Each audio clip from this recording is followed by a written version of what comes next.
మనం అందరం కూడా ఎక్కడి నుంచో వచ్చాం. మన మనసు అంతా కూడా నానా రకాలుగా ఆలోచన చేస్తుంది. మనసు నిశ్చలంగా ఉండడం కోసం, మన దేహం అంతా కూడా కావడానికి, మనం యొక్క కళ్యాణోత్సవంలో కూర్చోవడానికి, మనకు అధికారం రావడానికి మనం ఏం చేస్తున్నాం అంటే కర్మణ పుణ్యహావాసం చేసుకుంటున్నాం. మనం శుద్ధి కావడానికి, మన మనస్సు శుద్ధి కావడానికి, మన దేహం కూడా శుద్ధి కావడానికి, మనం కూర్చున్న జాగ్రత్త కూడా శుద్ధి కావడానికి కర్మణ పుణ్యహావాసం చేసుకుంటున్నాం.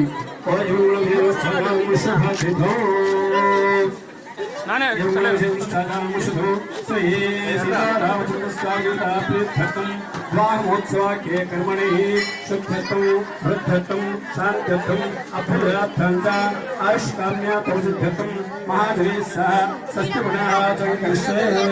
ओम महीन्द्रो पृथ्वी च